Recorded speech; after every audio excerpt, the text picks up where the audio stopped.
सूर्य पत्नी संज्ञा की कथा। देवलोक के शिल्पकार विश्वकर्मा की एक पुत्री थी। उसका नाम था संज्ञा। वह दिन भर तपती धूप में खेला करती थी। सूर्य की तेज किरणों का जैसे उस पर कोई असर ही नहीं होता था। संज्ञा जब बड़ी हुई तो एक दिन विश्वकर्मा और उसकी पत्नी ने संज्ञा को बड़े मुग्ध भाव से सूर्य को निहारते हुए देखा। यह देख विश्वकर्मा बोले, देवी ऐसा लगता है हमारी बेटी सूर्य पर मोहित हो गई है। देख रही हो कितने मुग्ध भाव से सूर्य की ओर ताके जा रही है। मुझे भी ऐसा लगता है स्वामी। विश्वकर्मा की पत्नी ने कहा। सूर्य के सौंदर्य के प्रति संज्ञा का आकर्षण उसकी आयु के साथ बढ़ता ही गया। एक दिन विश्वकर्मा उसे अपने साथ हाथी पर बैठाकर सैर को निकले। अपनी पुत्री को सूर्य की ओर निहारते देख उन्होंने पूछ लिया, बेटी अब तुम छोटी नहीं रही, सोचता हूँ जल्दी ही तुम्हारा विवाह करा दूँ।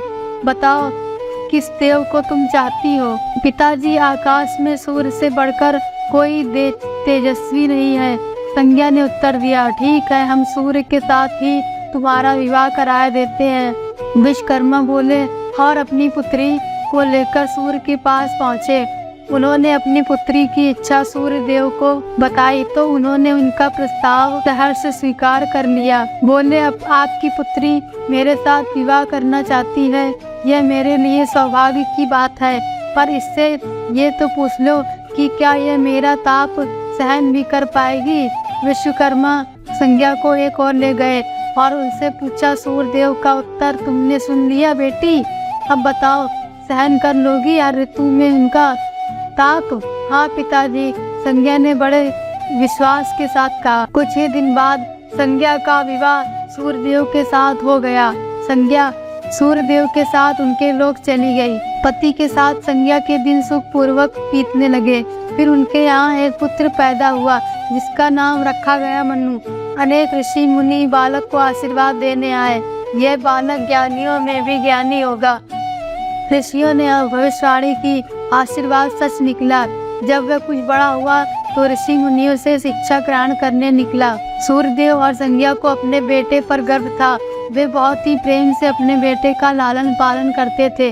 अचानक एक बार ग्रीष्म ऋतु में सूर्य की किरणें बहुत ही प्रखर हो गई। उनका तेज अपनी चरम सीमा पर जा पहुंचा। संज्ञा की चमड़ी झुलसने लगी। सूर्यदेव ने उसे अपने पास बुलाया तो वह अपनी आंखों पर हाथ रखकर उनके पास पहुंची। सूर्यदेव बोले, संज्ञा मेरी ओर देखो, तुमने अपनी आंखें क्यों ढक ली है? नेत्र खोलो और मेरी ओर देखो, मैं तुम्हारा पति हूँ। स्वामी, आपके ताप से मेरी आंख नहीं खुल पा रही है। संज्ञा ने कहा, इसका अर्थ तो हुआ कि तुम मुझे अपने से दूर कर रही हो। विवाह के पूर्व मैंने तुमसे पूछा भी था कि क्या मेरा ताप सहन कर पाओगी। तुम्हारी सहमति पाकर ही मैंने तुम्हारे साथ विवाह करना स्वीकार किया था, लेकिन अब अपने वचन से मुकर रही हो। सूर्यदेव ने कुछ क्रोधित होते हुए कहा, स्वामी इसमें मेरा कोई दोष नहीं। संज्ञा बोली, आपका ताप ही इतना प्रखर है कि सूर्यदेव और भी कपित हो उठे। बोले, सुनो संज्ञा, प्राणवान वस्तुओं को जीवित रखने वाला मैं ही हूँ, परंतु तुमने मेरी ओर से आंखें बंद कर ली, अतः तुम्हारे गर्भ में जो बालक उत्पन्न होगा वह यम होगा। यम अर्थात मृत्यु का देवता। संज्ञा वहाँ से भाग जाना चाहती थी, लेकिन बच्चों का मोह उसे विवश किए हुए था। संज्ञा की एक सहचरी थी, उसका नाम था छाया, जो हूबहू संज्ञा की ही प्रतिलिपि थी। उसने इस विषय में छाया से मदद लेने का निश्चय किया। उसने छाया को बुलाया और अपनी समस्या बताई। सुनकर छाया बोली, मुझे क्या करना होगा? तुम संज्ञा बनकर मेरे पति के पास जाओ और उनकी पत्नी और मेरे बच्चों की माँ बनकर वहीं रहो।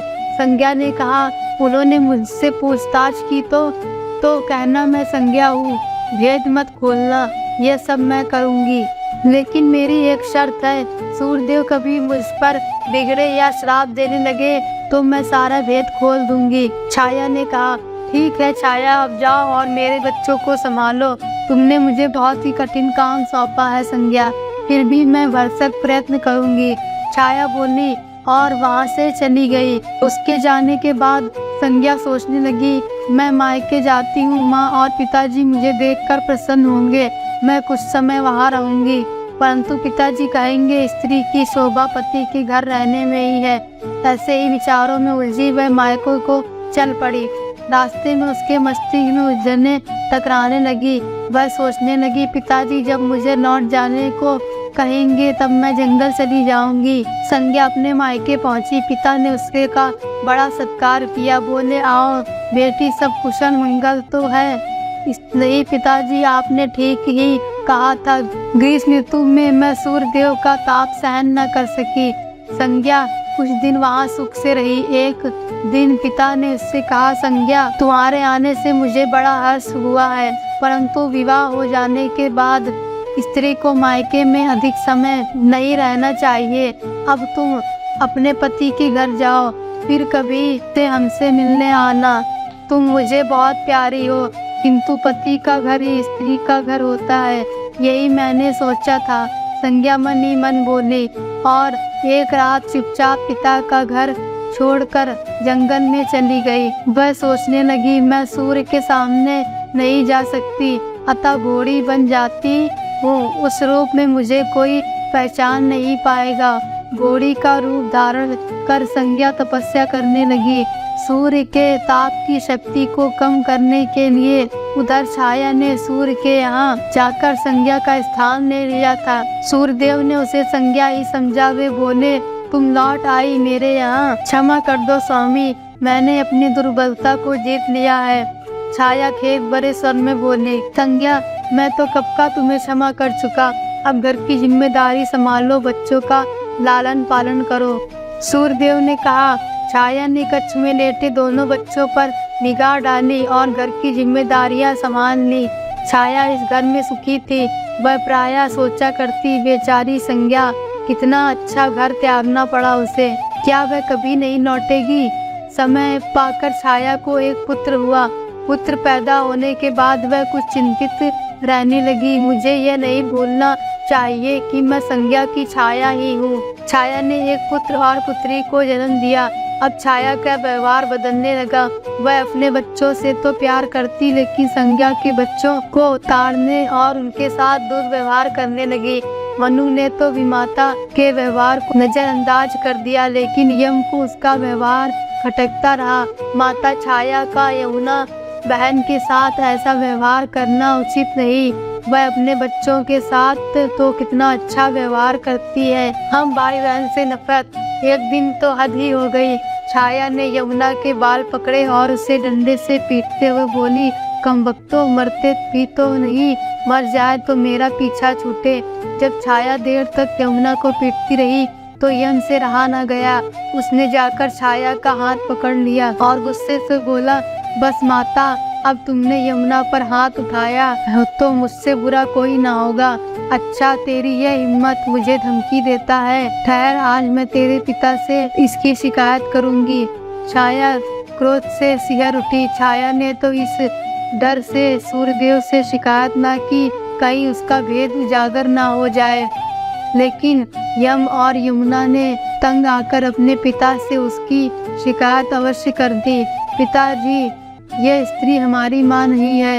यम ने कहा, हाँ पिताजी, पुत्र माता से विमुख हो सकता है, परंतु माता की ममता कभी कम नहीं होती। यमुना भी बोल उठे, मैं देख लूँगा, तुम जाओ, डरो नहीं, सब ठीक हो जाएगा।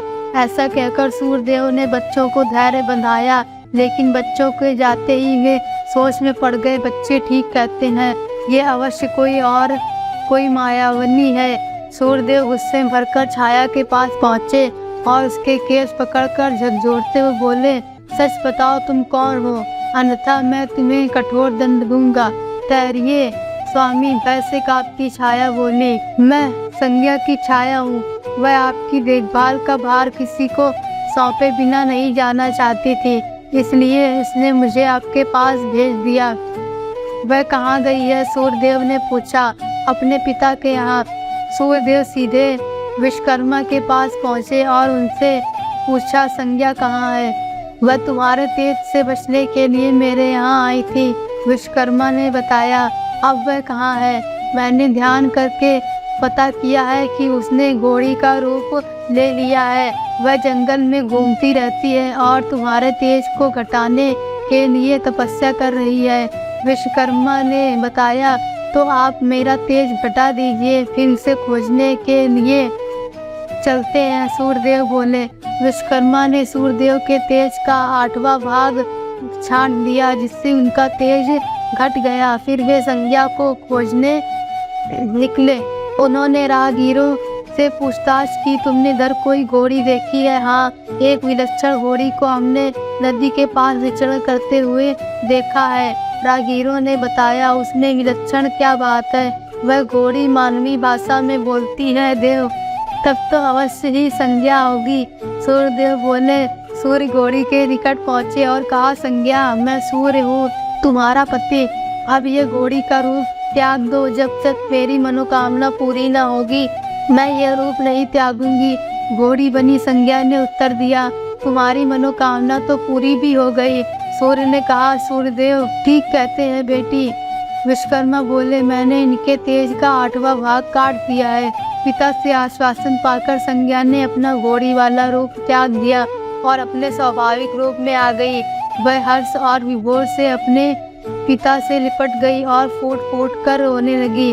फिर उसने झुककर सूर्यदेव के पांव छुए और पूछा, स्वामी, हमारे बच्चे तो सकुशल है ना? हाँ, दोनों बच्चे ठीक है। मनु और यम और यमुना को अब फिर से माँ मिल जाएगी। सूर्यदेव ने मुस्कुराकर कहा, मैं अब कभी भी अपना घर त्याग कर नहीं जाऊंगी। संज्ञा बोली, आप छाया को क्षमा कर देना और अपने साथ ही रखना। दोनों का मिलन देखकर विश्वकर्मा ने भी अपना आशीर्वाद प्रदान किया। जाओ और सदा सुख शांति से रहो। सूर्यदेव और संज्ञा सूर्यलोक पहुँचे और छाया और बच्चों के साथ आनंद पूर्वक रहने लगे। जय जय श्री राधे। अगर आपको वीडियो पसंद आया हो तो वीडियो को लाइक करें और चैनल को सब्सक्राइब करें और कमेंट बॉक्स में राधे राधे लिखना ना भूलें।